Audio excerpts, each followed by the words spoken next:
G'day guys, welcome back to another Supercoach video. This is a round 6 update video.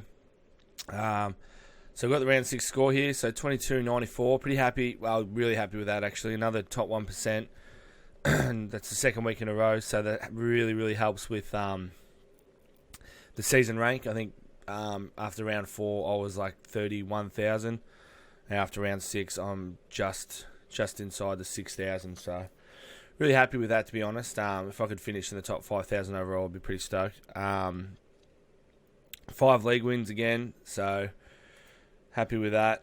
We'll jump across to the team and have a look.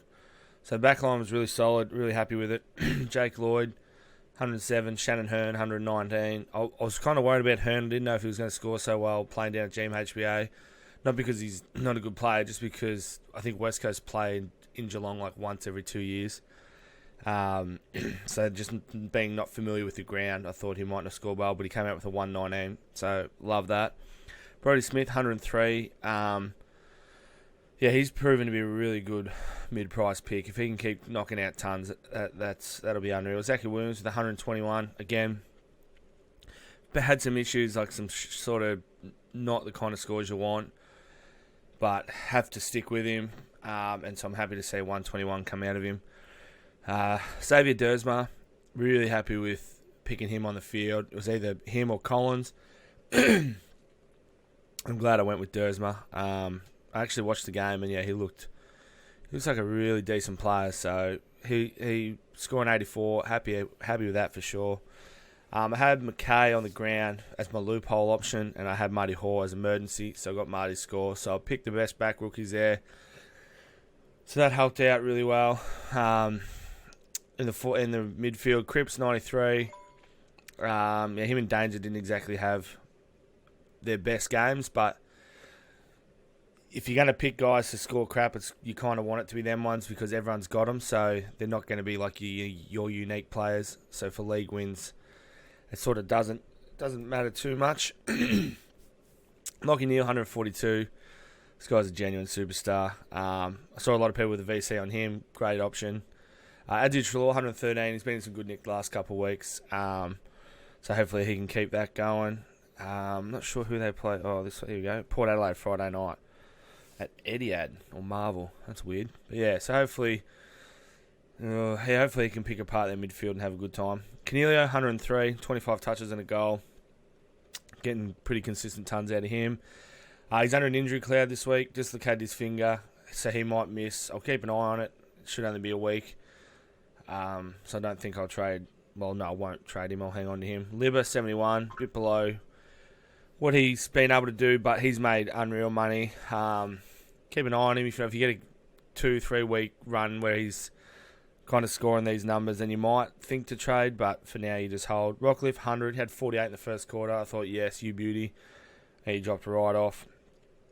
Walsh, 79. What can you say? It's just the same thing with him week in, week out. He just looks like a ready-made footballer. I put Bailey Scott on the ground to loophole my rookies, so to speak. So I had Stack as emergency, and if he scored crap, I was just going to swap Constable onto the ground. Sydney Stack scored 72. I'd take 70 out of a rookie every day of the week, so I took it. Constable scored another 7 more than him. I'll live with that. Rucks, set and forget for me at the start of this season. 134 out of Grundy, 145 out of Gawn. I put the VC on him last minute. Absolutely stoked I did, so I took it, and he was my highest scoring player of the round, so that worked out really well. Riley O'Brien, looking really good there, making me some Kanga. Like I said about Danger earlier, didn't have his best scat week. Had 30 touches and a goal, but he just butchered it a fair bit. Isaac Heaney is now a worry, but he's going to be out again this week. Will he spend more time down forward? Hopefully gets more mid-time. Kelly, 86. He looked pretty good. Not his best game, but stick with him. Hopefully he can get back up around the hundreds. Darcy Moore, 77. He's just regularly punching out these 70 numbers. I like his DPP status. I'll hang on to him. If I can get him out for like a decent primo, either forward or back, then that's when I'll make the trade. But for now, he'll hang around. Drew, 62. His scoring's dropped a bit since Ollie Wines has come back. Again, I watched the game. I really like the way he plays. I like his job security. I think they'll hang on to him. I think they're Porter kind of like Geelong. They're liking their young rookies and they're playing pretty well. So we'll see. We'll keep an eye on him and we'll see how he goes. Baker, got him in last week. Super glad I did. Had a good game. 84 out of him is unreal. Noah Bolter. Oh, shit. What can you say about him? He's not exactly a high Supercoach scorer. I think his job security is now safe with Rewald out for 6 to 8 weeks. So he'll stay there and hopefully we can get some money out of him. But yeah, that's what we've got. Now it's time to start building some money and looking at getting some primos. So trades-wise, I was thinking of doing Atkins down to Hayes, is it? From Bulldogs. But I kind of want to get Bailey Scott out. So this is what I'm going to look at for now. Unless these players... and I want to get Collins out. I don't think he's going to score much more money. Or earn much more money, I should say. Not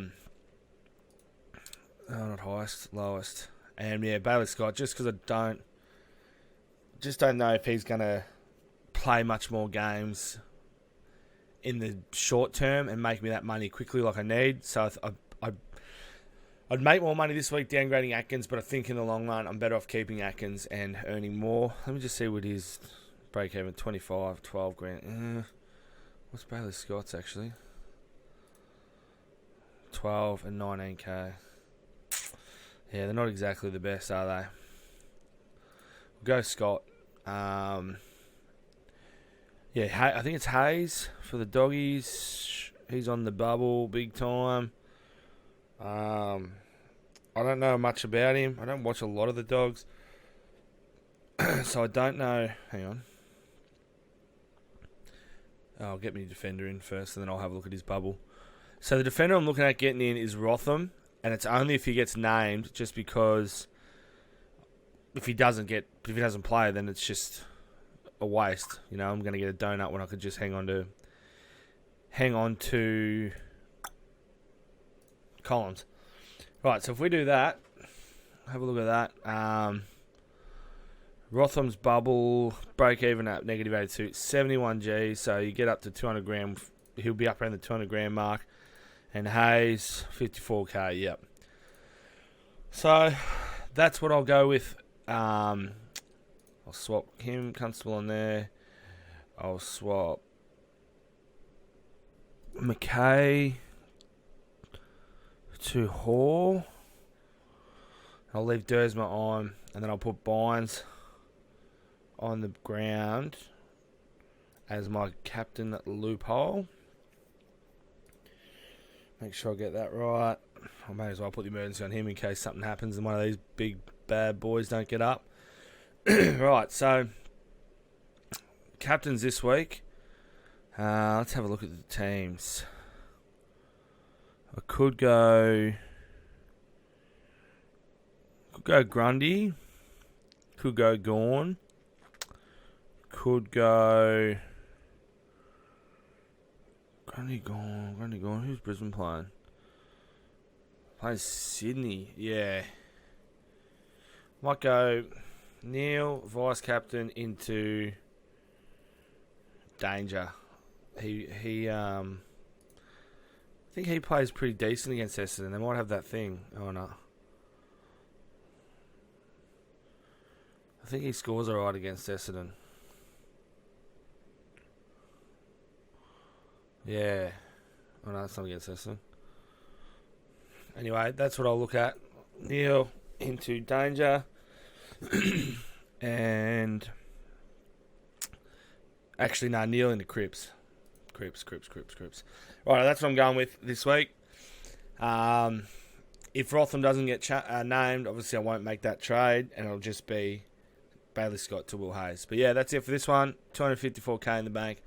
Start building up some money, get some primos in, and sending it forward. Right, thanks for watching. See you in the next one.